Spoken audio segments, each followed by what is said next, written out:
So do we need a thicker cutting iron in our planes, or are the original fitment Stanleys and records and whatnot completely fine? Well, you can see a lot of differing opinion online with what people think about this. From my view, for just about absolutely everybody, there's nothing wrong with what comes in here. Now, if you want to switch over to one of these, that's fine. This is an old one that you can't get anymore. Again, I'm going to be selling that one and just putting a standard Stanley blade back in there.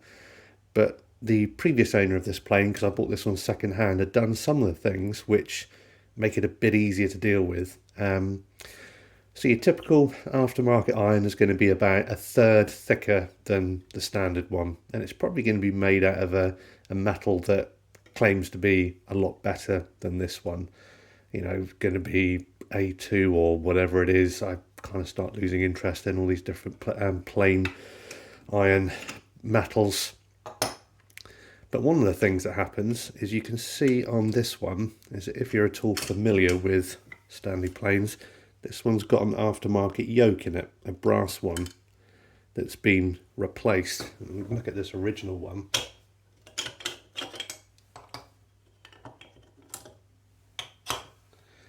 This has got the original one in it. Now this brass one, I try and hold them both up, you can kind of see sticks out a lot further. Now the reason being is that because if you add on something that's about a third thicker and then a thicker one of these, the cap iron, all of a sudden it's very difficult for that yoke to start interacting with the cap iron and you start losing your adjustment. So you know, if you're going to buy one of these, you might be in a situation where you've got to fit a new yoke. I believe there are some suppliers where you can buy slightly thinner ones. I think Ray Isles does plain irons, which are a lot closer to the original Stanley fitments, so it's not quite so much of a problem. Another issue can be that if your plane's really old, if you try fitting a thicker one, you might end up with the mouth being super tight. To the point where you can't pass shavings through easily. Again, I can't tell for sure because this one's had a bit of use now, but then what people will do is file this front of the mouth here and create a bit more space. The other thing, and I've only read a couple of people who have had this, is that you can imagine this screw holds down the lever cap and blade cutting assembly. When you've got something thicker in there, you've got to wind it out further, so there's less of that thread that was originally designed to be in there actually in the frog. Some people have said that this screw has failed. I don't know. I wouldn't be too worried about that. But I don't know. I mean, for me, if there's a whole variety of different costs you can have. I haven't really checked it, but you could do that yourself. I think you could spend anything from an extra 30 to maybe 75, 80 pounds. I'm not sure you're going to get any benefits. I'm not sure the wood will know any difference.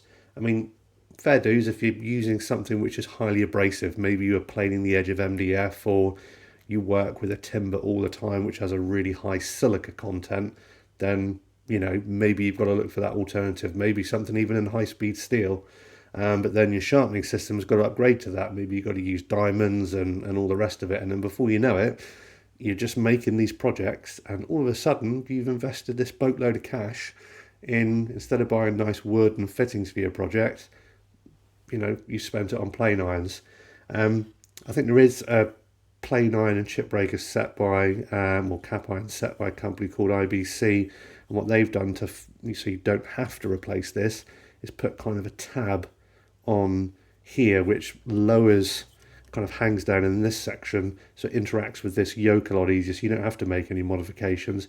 But my understanding with that one is it's even thicker than your typical one, so then you might have to file. But, you know, for me, I'd rather keep the money and spend it on wood, or another tool that I might need specifically for a task at hand.